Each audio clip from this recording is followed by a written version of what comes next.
I think you could see this dynamic developing way back, right? So the first protests start in March of 2011. They start in Daraa. They start because teenagers have been tortured for graffiti.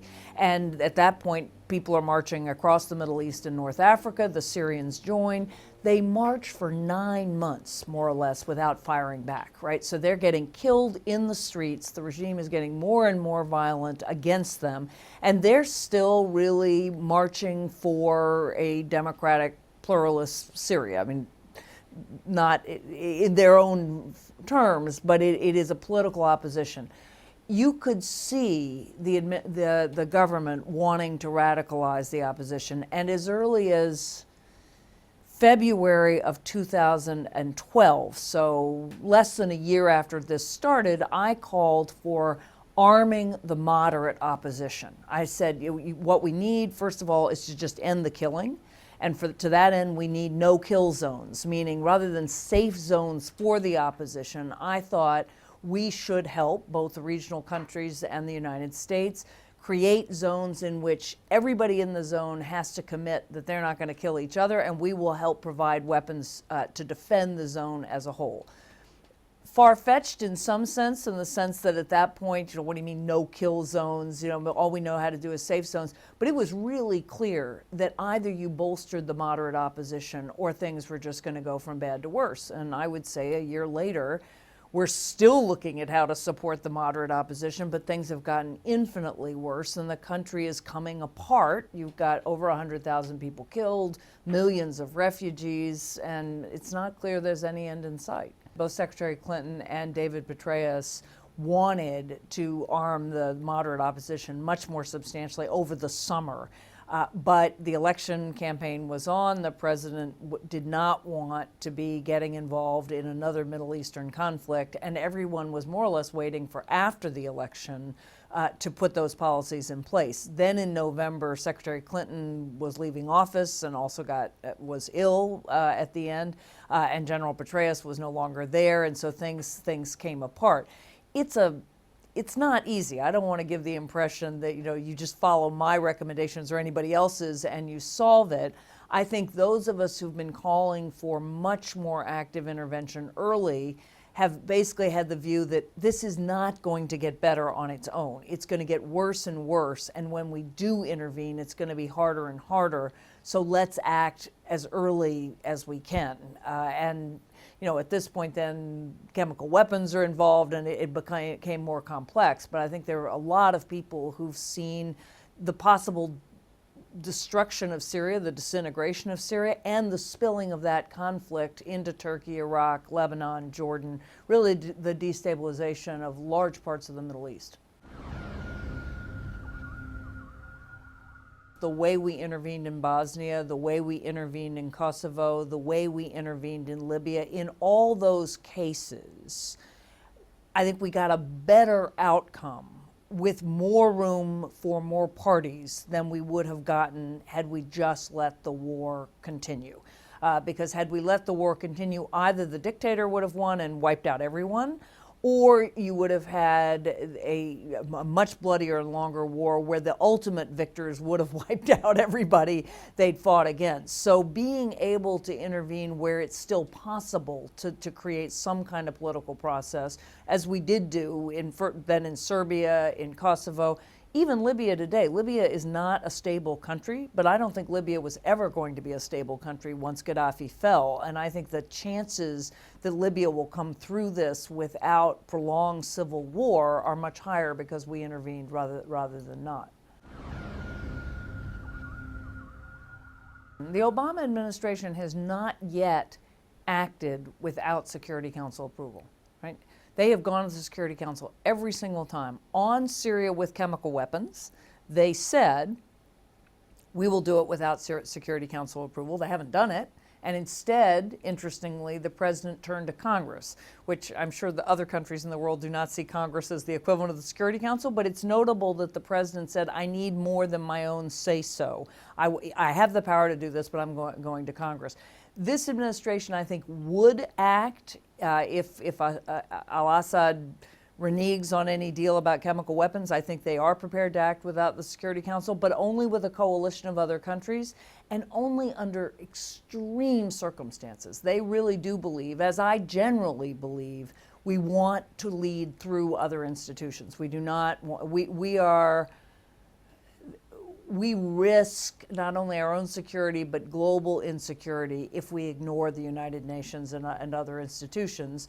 I'm just willing to say there are some circumstances. Rwanda would have been one. I think Kosovo was one. I think Syria could be one, where the Security Council is paralyzed and you still have to act.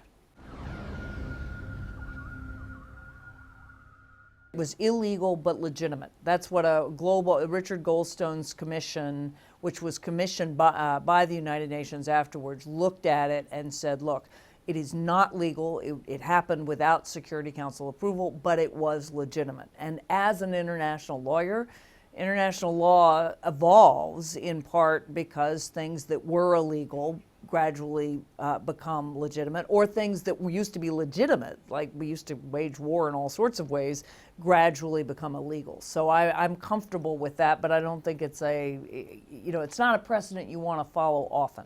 I think we are evolving toward responsibility to protect. I mean, that was a norm that all the nations in the United Nations signed off on at the 2005 Millennial Conference.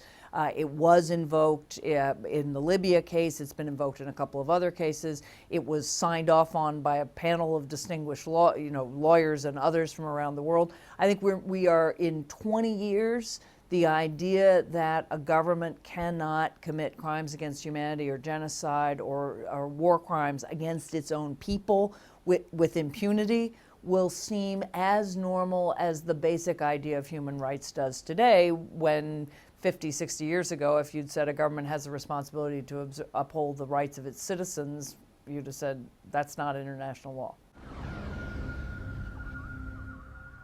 I would not stand by a duty to prevent as an international norm. I would say the responsibility to protect, what it says is very important. It says sovereignty itself. When you are a sovereign, you have the right to control your own territory and your population, but that's not an unlimited control. You also have the responsibility to protect them. And if you violate that responsibility in ways that are grave, like genocide or crimes against humanity, then the rest of the world has the ability to intervene.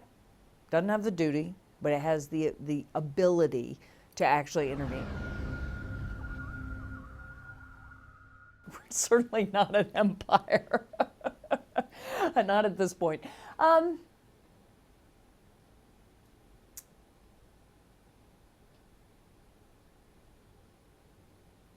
We're a very critical leader. I think of us as probably the single most central nation, in the sense that this is no longer a hierarchy. You no longer have two superpowers or one superpower up on top who can tell other nations what to do. I mean, anybody who thinks that's true hasn't been watching global politics lately, right? So it's a much more multipolar system. They're different powers. The United States is certainly still the strongest military power. It is still the biggest, what's the second biggest economy after the EU, but it's the biggest single nation economy. It is the single most powerful nation, but its power is fragmented, and often, military power doesn't really work in many cases if you're trying to get other nations to do things. So I think of us as a connecting power. We're the power that if something has to happen, if we engage, we've got all the different contacts with other nations and the influence that we can put together coalitions and make things happen.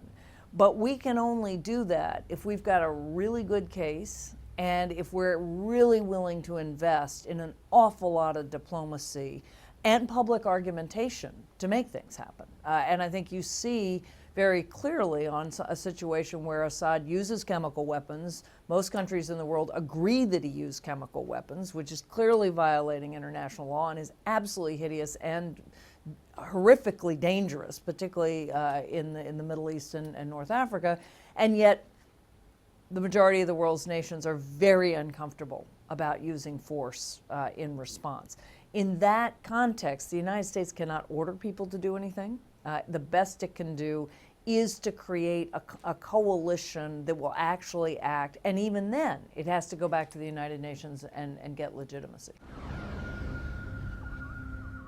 It's not like Obama just went out there and said, hey, you decide to do this, you're crossing my red line. This is a context in which he was being asked to intervene by many, many Americans and others. And he kept saying, no, I will not intervene. And at some point, when Assad, who's one of the few governments that still has chemical weapons, when somebody said, well, if Assad uses chemical weapons, or actually there was evidence that he might use chemical weapons, at that point, what Obama was saying is, that would change my calculation, because he's saying, that's a real violation of international law. And again, there's not a problem in getting the world to agree something important should happen in response. The difference is simply what. And there's real differences about when you use force. Would force do more harm than good? I happen to think that diplomacy without at least a credible threat of force is much less effective than diplomacy with a credible threat of force. And the fact that Obama made very clear he was willing to use force has had a big impact on the diplomatic space, which, if you can get a solution without using force, that is certainly far better than getting one with using force. The biggest disconnect here is that the game of diplomacy, it's not a game, but the work of diplomacy is about states and national interests and who has power and who has more power and who can apply pressure to somebody else and how can you put together the coalition. And that probably is, in the end, how this conflict will be resolved, if it's going to be resolved anywhere but on the battlefield. That framework shifts attention away from what, to me, is by far the more important issue, which is tens of thousands of people being killed, millions of people displaced, millions of people living in refugee camps, starving, freezing, their lives completely disrupted. The human suffering of this, it is ultimately what we have to keep focused on. And there's an almost inevitable and tragic disconnect between what's happening on the ground and those negotiations in capitals around the world.